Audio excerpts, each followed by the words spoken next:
The title of this talk is Discerning a Vocation to be a Catholic Intellectual. So I made up the title, but I'm not sure it's a good title. We'll see as we go forward. So discerning a vocation to be a Catholic intellectual. To talk about this requires us to talk about God's plan for your life. Usually that's what people mean when they talk about discernment. You know, how do I figure out God's plan for my life?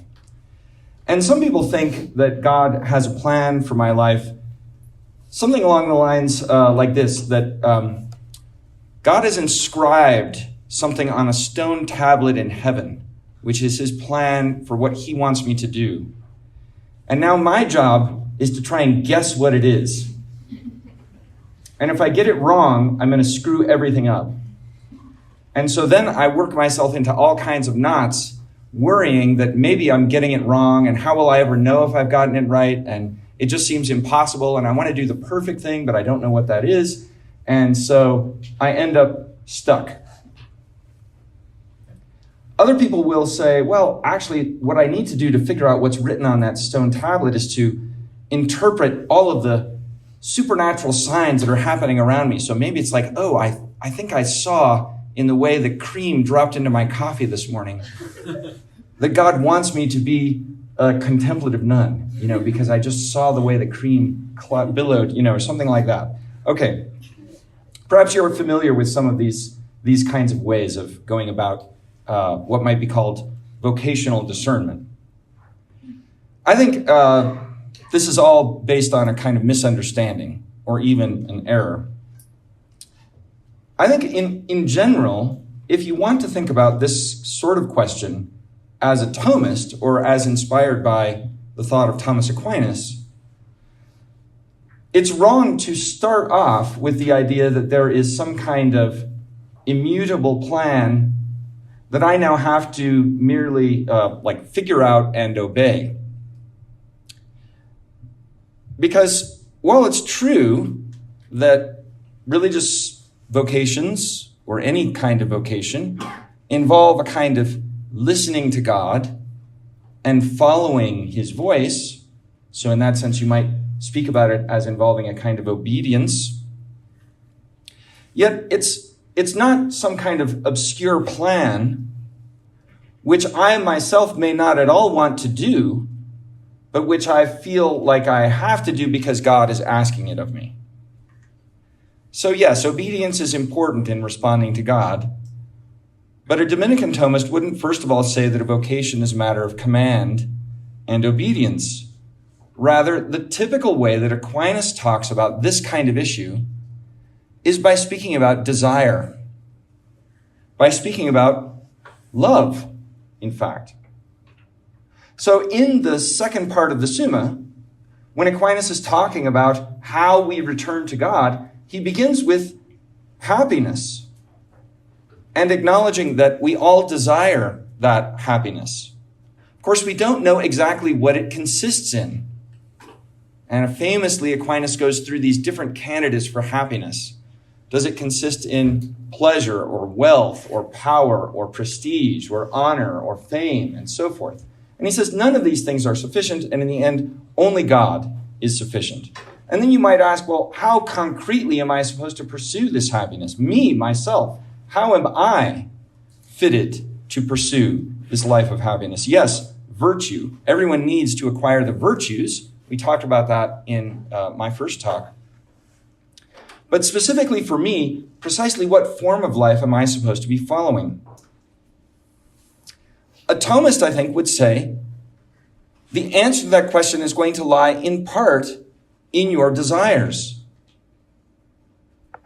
And this will be how God, in a way, reveals to you what he has made you for. So yes, God does have a plan for your life, and you are supposed to obey that plan, but it won't be a kind of obedience that destroys your desires, but rather one that arouses and awakens the deepest and most sincere desires that you have and brings them to fulfillment, and therefore brings you to happiness, brings you to beatitude. So a vocation, any vocation, should be a path to flourishing, to joy, to peace. And I can certainly tell you that in my own life, I feel profoundly grateful to God that the vocation that he has drawn me into is one where I find a tremendous amount of satisfaction and joy and happiness. I have absolutely no regrets. And so sometimes people will say, oh, gosh, vocation to be a priest or religious, it involves so much self-renunciation. And yes, there are things that you have to set aside in order to pursue any vocation. If you are going to be married, it means you're not going to be going out on dates with new people every weekend. That's something you have to set aside. And actually, I don't know if you've been out on a lot of first dates, but in general, going out on first date after first date after first date, it's great maybe the first few times you do it, but after a while, it gets a little old. I was just talking to somebody who was lamenting this fact, like he's getting quite tired of always going out on first dates. You actually want that relationship to go somewhere. And that means you're not going to be going out on first dates with all these other people that you possibly could be going out with. So to pursue one path does mean that some doors will close, and that can be frightening for us. But of course, it's also the way of freedom. To be free to be a mother or a father means renouncing going out to the bars every Friday or Saturday night. But that's not a bad thing, actually. It's a wonderful thing as your life opens up in that direction. And also the vocation to be a Catholic intellectual, or if God is calling you to the vocation of the priesthood or the religious life, there are things that you have to set aside. But you set them aside for the sake of something that you love much more. Okay, so following your desires. Let's speak for a few moments about that. And this requires some clarification because a lot of people will misunderstand what a Thomist means when we say, follow your desires. That will be the path of your vocation. Of course, you can't follow just any desire. And we have desires on different levels. We have some desires that are worthy of a vocation before God, and others that are not. So what we're really talking about is a mature desire, a desire that's been purified. Purified, first of all, from sin, but then also purified from what is below, or purified, things that might be legitimate goods, but not the highest goods, goods that are secondary goods or tertiary goods, goods that we can have as long as they're compatible with the principal work of our life. We may still have desires for chocolate or for French wine or something like that. We didn't have French wine at the top of the mountain the other night, but it was made sort of in the style of a French wine, so maybe that counts. That's good. To watch the sunset over the mountains with a glass of wine and friends around, that's a very great good, but it may be incompatible with some vocations, in fact. Happily, being a Dominican priest and working at the Thomistic Institute is not incompatible with that vocation, not at least, not when you're at the Student Leadership Conference. So we're talking about desires that have been purified. We might say mature spiritual desires, instilled and amplified by the grace of God, under the grace of Christ. So above all, a vocation should involve a desire aroused by a supernatural impulse of sanctifying grace. So Aquinas has actually a lot to say about this. And I've given you the first two texts on the handout deal with this in some measure. The first text is from Aquinas' first systematic work, his commentary on the sentences. And he talks about the motion that God has implanted in different creatures. Now, one of the things that doesn't appear in this text is the idea that the motion that God gives to a creature is a part of its nature and is manifested by its desire or its inclination. But that's the backdrop for this. So desire doesn't appear in this text, but that is what Aquinas is talking about. So he would say that even inanimate things have a certain desire. When we're talking about things on the surface of this earth, stones have a desire to go down. And we can understand what that means, even though we know that stones don't actually have any kind of conscious desire. They don't have any appetites, really, but they do tend to go down. In fact, they always tend to go down unless something is pushing them in another direction. And if we were to transpose this into the realm of astrophysics, where we're not talking about stones in the gravitational field of the Earth, but we could say that space dust has a desire, a kind of inclination to clump together, which happens over time, and that's how astronomers explain in part planet formation and things like that, that there is a kind of over many millennia, the formation of planets by the space dust gathering together and becoming more dense and so forth. So Aquinas thinks that pertains to every kind of creature, that every nature will have a certain motion instilled in it by God, given the kind of thing that it is, and that this, above all, is the case with the rational creature who has a mind and therefore is also able to understand what the good is and to order his or her life towards that good by your acts. So a stone does not choose to go down. And even an animal, like a horse, which is prodded by pleasure and pain to do what it's doing, doesn't deliberate about what is good for the horse's life. But we do deliberate, we do choose, we do move and plan our lives based on what our minds understand.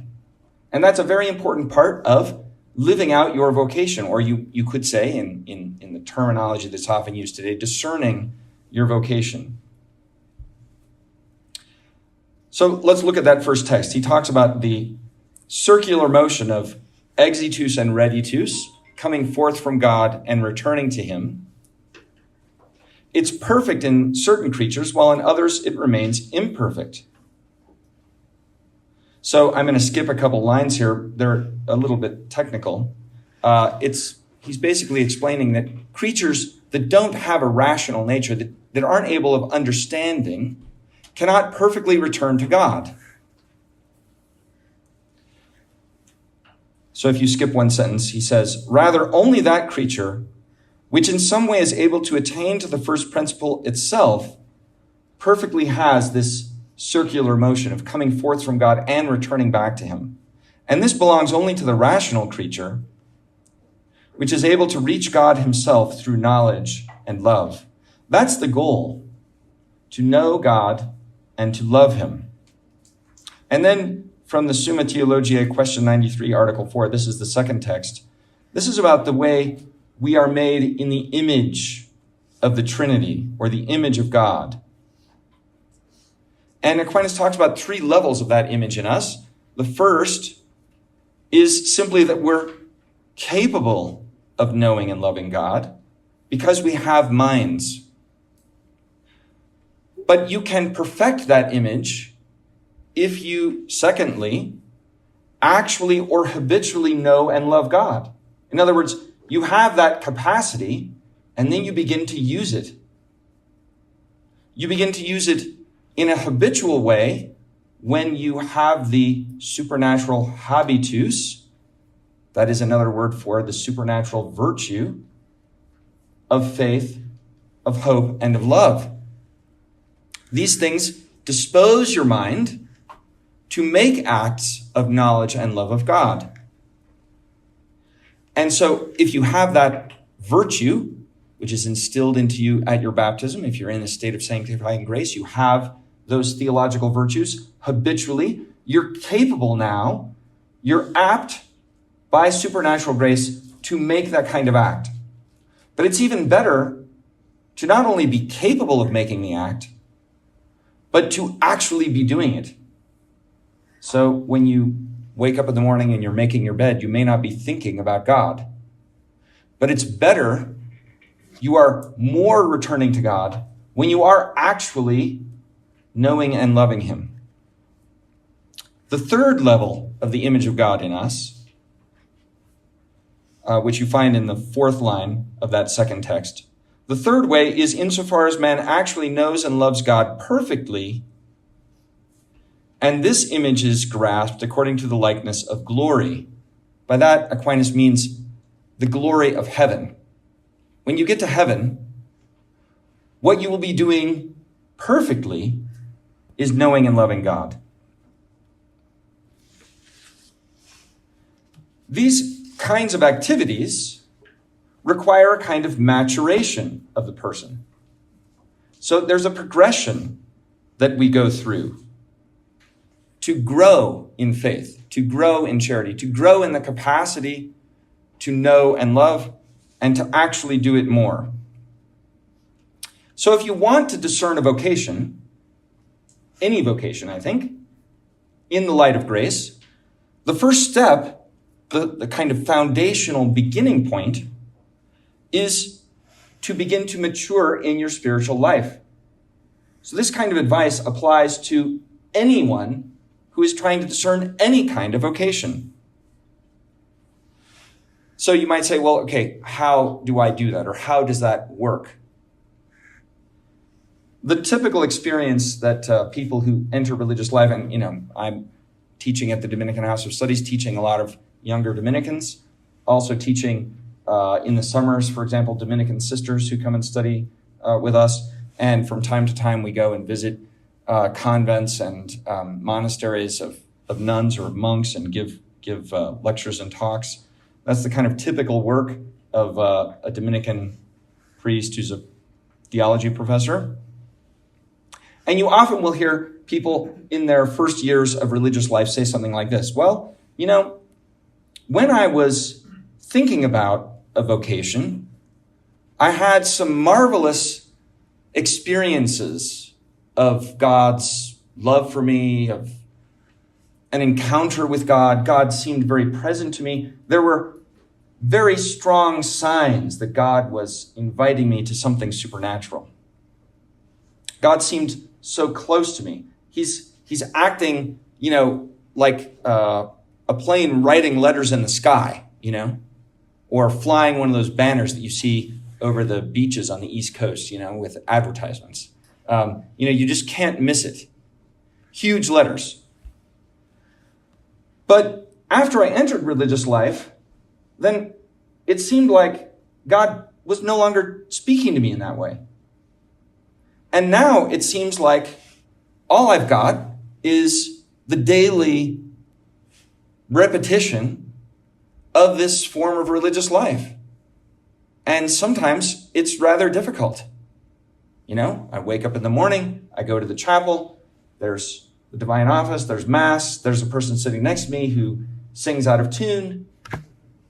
Then there's somebody who left the lid off the peanut butter, or there's a mess on the kitchen floor and it falls to me to clean it up, and all the kind of quotidian things like that. And it seems like now God is far away. Where are the consolations of those early days? Maybe this is a sign that I'm not really supposed to be here, because God is no longer present to me in the vivid way that he was before. But a good spiritual director, I think, will recognize that that's not a very good chain of reasoning. God often uses these kinds of dramatic consolations, significant signs, you might say, to get you moving, because you're not as spiritually mature as you need to be.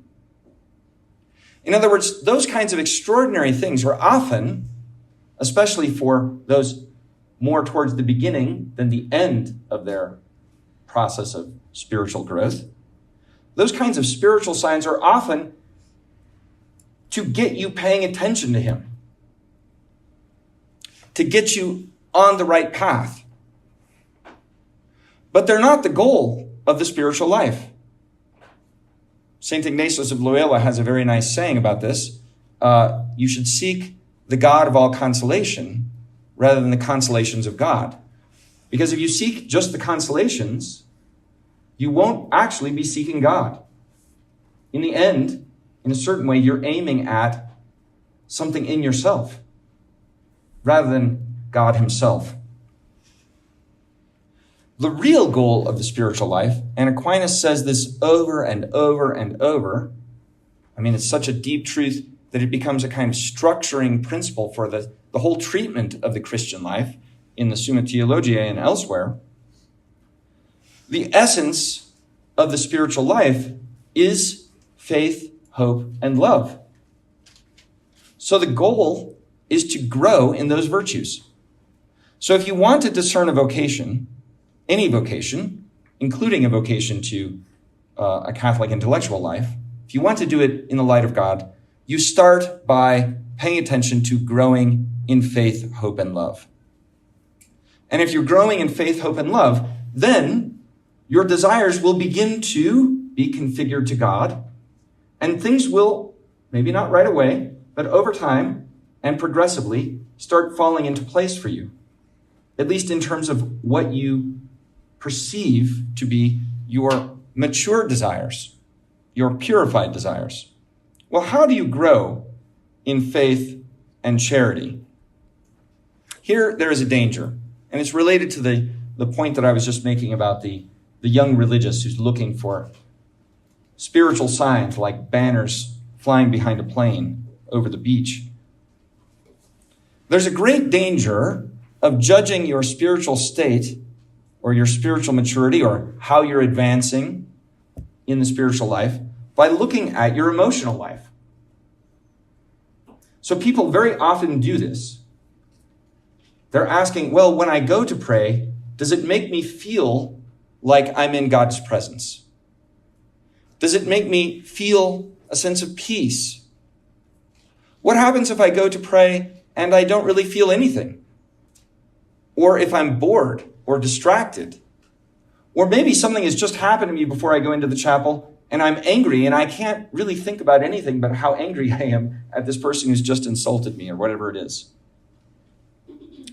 Aquinas suggests that you cannot judge whether you are in a state of grace with any kind of certitude, especially not by looking at your emotional life. Because, and this is a point I mentioned in the last talk, grace enters us, you might say, or works on us in the highest part of the mind. So it works on us in the intellect and in the will above all, not in the emotions or the passions, which always have a bodily dimension. And we know, if you think about the feelings that you have, even in English we call them feelings, because there is a distinct bodily feeling about being angry or being sad. They're different from each other. They feel different. Or being happy or joyful or at peace. These involve feelings which have, at least in part, a dimension rooted in our bodies. And our bodies, of course, are changeable. Some days you don't sleep well, or you haven't had enough to eat, and you might be more prone to anger or sadness or whatever. And this doesn't necessarily have anything to do with whether you're in a state of grace, or whether you're in right relationship with God, or whether you're on the right path or not. So the theological virtues and the life of grace, they do over time filter down into the emotional life, and they can transform it. But that's not their first effect.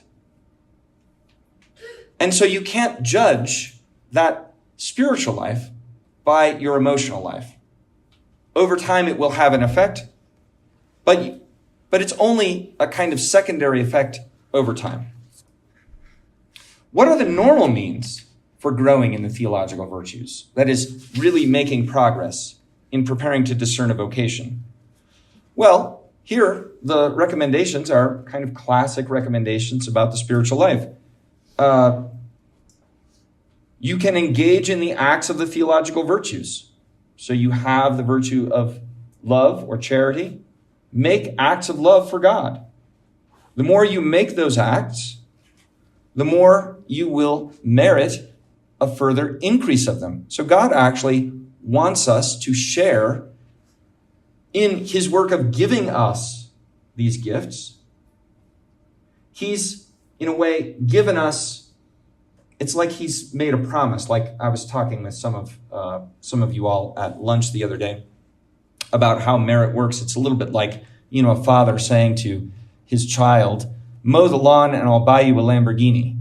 Okay, mowing the lawn is really, in a certain way, a contribution that the child makes towards getting the reward at the end, but it's vastly disproportionate from what the kid actually gets. Mowing the lawn does something, yes, but it's almost nothing in comparison with the value of the Lamborghini. God works with us a bit like this. He offers us the opportunity to earn, in a certain sense, merit. We would say there's some technical scholastic distinctions needed here. We merit not condignly, not in strict justice, but because God has offered us this promise, he wants us to participate in his generosity of giving us gifts. So he will offer to give us more gifts if we cooperate with the gifts he's already given us. So given that he has already given you the gifts of faith, hope, and charity, as you use them, he will give you more. And he does that not because we deserve it, strictly speaking, but because out of his goodness, he wants us to participate in this work of growing in supernatural virtue. If you look at the third text on your handout, Aquinas talks about how charity increases, and charity is above all the measure of the spiritual life. This is from the Summa Theologiae, question 24, article 6. He says, the spiritual increase of charity is somewhat like the increase of a body. I mean, think about the growth of an animal or the growth of a human being, like your bodily growth from infancy to adulthood. He says, now bodily increase in animals and plants is not a continuous movement, so that, namely, if a thing increased so much in so much time, it needs to increase proportionally in each part of that time, as happens in local movement. I mean, what he means is if you're going 50 miles an hour towards Denver, that movement, for each minute you cross a certain amount of distance. So it's kind of proportional. He says that's not what happens in the increase of our bodies. I mean, in fact, children grow at certain times slowly and at other times very rapidly. So he goes on. But for a certain space of time, nature works by disposing for the increase without causing any actual increase, and afterwards brings into effect that which it had disposed. So my nephew right now is 15 years old, and he's looking a little pudgy. But I think in general with 15-year-olds, when you get a little pudgy, you're getting ready for a growth spurt. He's not that tall yet, but I bet that in a year or so, he will have grown significantly. That's the way nature seems to work in the growth of our bodies. There's a kind of preparation for the body's growth, and then rapid expansion. It's not just completely linear in that curve. Aquinas uses this as an analogy to understand how charity grows. In the same way, in like manner, he says, charity does not actually increase through every act of charity, but each act of charity disposes to an increase of charity insofar as one act of charity makes man more ready to act again according to charity. And this readiness increasing, man breaks out into an act of more fervent love and strives to advance in charity, and then his charity increases actually. What he means is that as we live our life of the theological virtues, it may seem for a long time like not much is happening, not much is changing. But in fact, we really are being purified, becoming more centered on God with each act of loving of him. And this will prepare us for the moments, the important moments, when we make very important acts of charity, acts by which we really do take a big step forward. Other normal means for growing in the theological virtues: praying for their increase. You can pray for God to help you mature spiritually. Recourse to the sacraments. The sacraments efficaciously confer grace. So, frequenting the sacraments will help you prepare for discerning a vocation. And engaging the mind with the mysteries of faith. For a Thomist, the will can only love what the mind already knows. You can't love what you don't know. Growing in knowledge of something, thinking about something more, tends to focus your desires on that thing. And you know this from your own experience. If you meditate on something, if you imagine something, your desires for it may be aroused. The more you think about it, the more your heart will be set on it. And so by regularly thinking of God, you can help your heart grow in love of him, because the more you know him, the more you will tend to love him, especially the more you realize how good he is. So thinking also about the blessings God has bestowed on you. These are very good exercises for arousing a greater love of God. You have more gratitude to God the more you meditate on how gracious he has been to you. So the more our minds focus on the highest things, the more our hearts will follow. And that brings us to the next text that I've given you on the handout. Aquinas actually wrote a short work. This was one of the earlier works of Aquinas on the perfection of the spiritual life. And he's really making a defense for why, especially young men, should enter religious orders like the Dominican order. There was a big controversy in Paris where diocesan priests were saying that the Franciscans and Dominicans should not be accepting all of these young men into their ranks, kind of casting aspersions on these new orders. And Aquinas came to the defense of his order, and this was one of the works that he wrote in connection with that. But it's a lot of wisdom about the human heart here. He says, it's abundantly clear that the human heart is more intensely attracted to one object in proportion as it is withdrawn from a multiplicity of desires. Therefore, the more a man is delivered from solicitude concerning temporal matters, that means care for things of this world, the more perfectly he will be enabled to love God. So he quotes St. Augustine. The hope of gaining or keeping material wealth is the poison of charity. That as charity increases, cupidity, that is the love of material things, diminishes, and that when charity becomes perfect, cupidity ceases to exist. Hence, all the counsels which call man to perfection tend to withdraw his affections from temporal objects, so that his soul is enabled the more freely to turn to God by contemplating him, loving him, and fulfilling his will. Another way to put this there was a spiritual work written by a Carthusian called Love and Silence. And it makes a very beautiful point, which I think is precisely what Aquinas is saying here, which is that the point of the spiritual life is not to master some complex set of truths or to figure out arcane and esoteric knowledge. Actually, God is perfectly simple. We are complex. So we are the ones who make life difficult, you might say, make life complicated. And we make life complicated often because of the conflicting desires that we have in our hearts.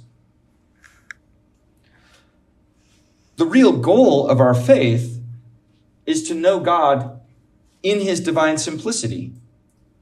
He is. He is perfectly good. He is the source of every good. So the goal of our spiritual life is not to enter into some kind of mystical knowledge that gives us a set of complex secrets to life and the universe, but rather to be stripped of our complexity, to divest ourselves of our complexity, our being complicated, in order to enter into the perfect simplicity of knowing and loving God. So growth in the spiritual life actually means discovering the true meaning of the things that, in general, we already know. Like that God is Father, Son, and Holy Spirit. Okay, many children know that from their catechism class. But do they actually know what that means? Entering into that kind of truth is what it means to enter into that depth of the knowledge and love of God. And it can be summed up when we will do nothing other than cry out, Abba, Father, which includes, of course, that he's the Father of the Son who gives us the Holy Spirit.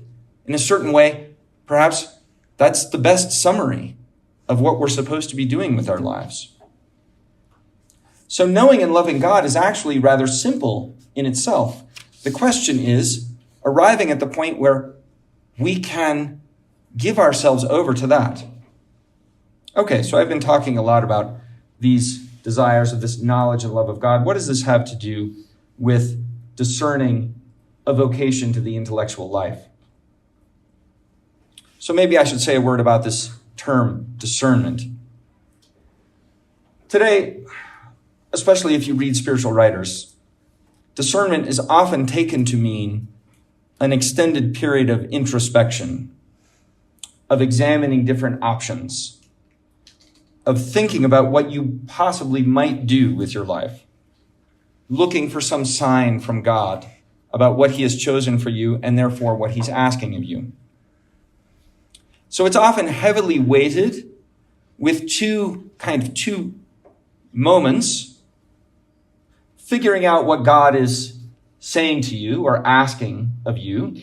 And you do that by looking at signs around you, or maybe by looking at signs within you.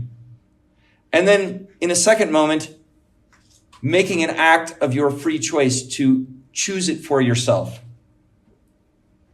And the second element, making an act of free choice, is often rather heavily emphasized. And that's sometimes where contemporary people discerning vocations run into trouble. Because they will say, well, how do I get myself to make that kind of wholehearted choice? I feel like some division within myself. I'm not sure I'm ready to make that commitment.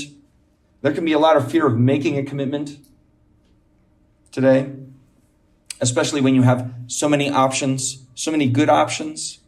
How do I figure out which is the best? This way of thinking about discernment, I would suggest, is heavily influenced by a modern understanding of what human choice is all about. And that modern understanding really arose after Aquinas. It's not Aquinas' principal way of talking about the human act of choice or a human act that's moving towards a good.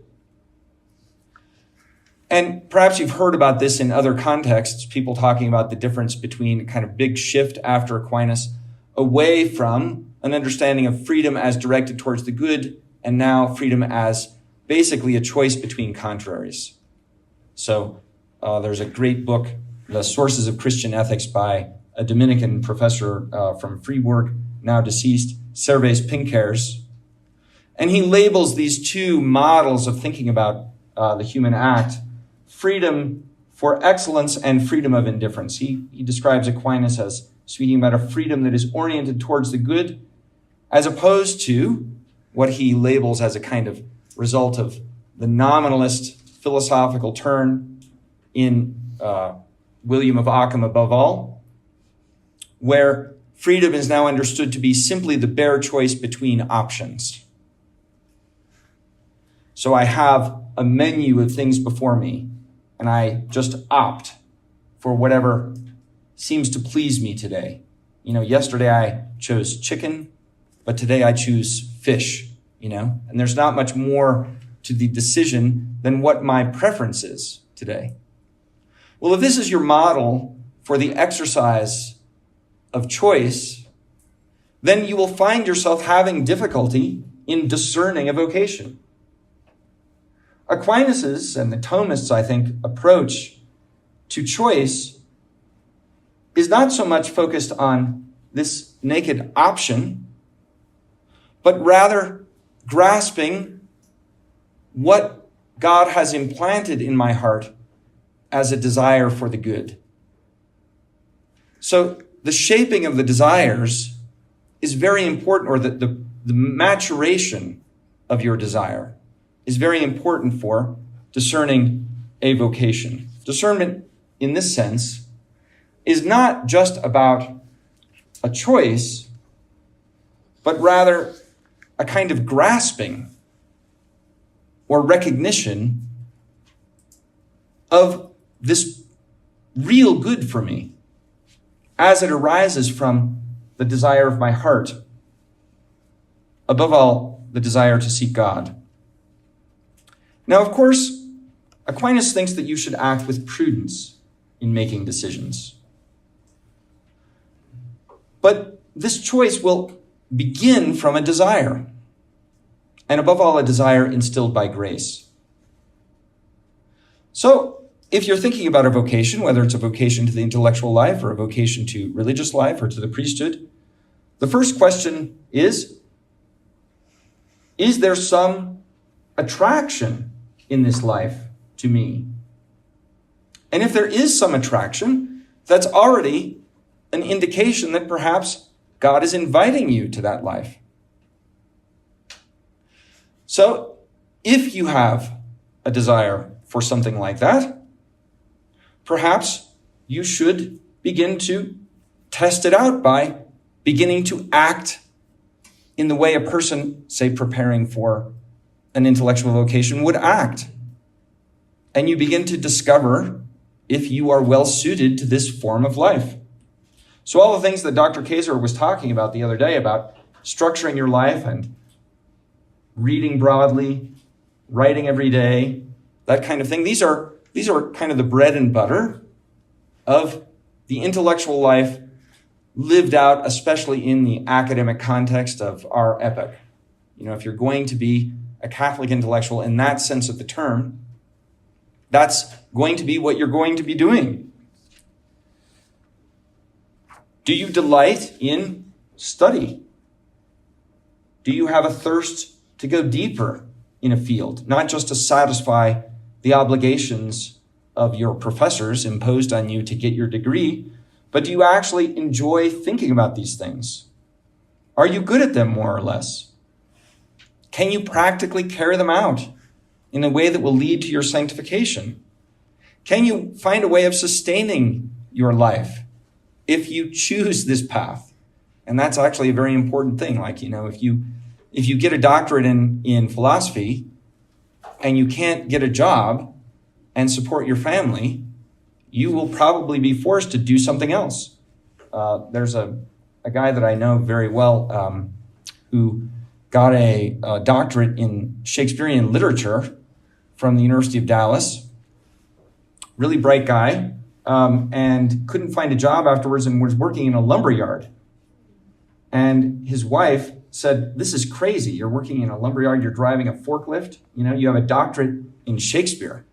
Well, it was because he hadn't found a job teaching Shakespeare. And so she said, "Well, I've heard of this new firm that's hiring people for a temporary project. Why don't you go work there?" So he went to this new firm, Microsoft, and he began working there. And 20 years later, he was the head of cloud computing and retired at age 50 with a large a large portfolio. So it worked out very well for him. It didn't work out in the sense of teaching Shakespeare. So that happens to people. So these kind of practical considerations are also important in discerning this kind of vocation. So acting with prudence, developing a sense of prudence, also includes taking counsel from other wise people, people whose judgment you trust. So you should do that. But you also shouldn't wait for the ultimate sign from God to make a kind of decision about your vocation. It's very important to pray, to ask for guidance, but then also to act. For Aquinas, the prudent person is one who not only knows what is the right thing to do, but who does it. So make a tentative choice and begin to move down the path. That's, I think, the step that is most difficult for young people in our contemporary context. They can spend a lot of time thinking about their options. They often have a difficult time beginning to move down the path. But there's no way to pursue a vocation unless you begin moving down the path. You are not finally committed to a vocation when you take step number one. You are only taking step number one. But of course, you take step number one based on a desire that you've discerned in your heart. And as you move down the path, you will begin to discover if that is a realistic path for you. So there will be certain testing, a kind of assessment as time goes on. And most vocations actually have this built into them. So in religious life, you go through a novitiate. You will have a novice master who assesses whether you are fit for this life. And sometimes the novice master says you're not fit for it. And, thanks very much for spending some time with us, but your vocation lies elsewhere. And that's okay. That happens. It happens with actually a significant proportion of the people who start out in religious life. The same is true for the priesthood. The same is true for the intellectual life. If you're going to be an academic, you will need to go through the course of degrees that are needed for your field. And there is a whittling process, a whittling away of the candidates in those things, in those degree programs. So writing a dissertation is not easy. It requires a lot of perseverance. You have to really want it. But if you're inclined to an intellectual vocation, the question is, can you begin it? Start. And you write a dissertation by writing one sentence at a time, as Dr. Kaiser was pointing out the other day. So this is the way you move towards the goal of your vocation. Let me conclude just with a quotation from our Lord, from the Gospel of Mark chapter 12, verse 30. He speaks about, he's asked, what are the greatest commandments? You shall love the Lord your God with all your heart and with all your soul and with all your mind and with all your strength. To love your God with all your heart and your soul and your mind. This is the goal of the intellectual life. It's the goal of the Christian life. It's a true way of sanctification. It's a path towards beatitude. So, let us encourage each other, pray for each other and for ourselves, that we will have the grace to move towards this goal under the impulse and influence of the teaching of Christ. So, thank you.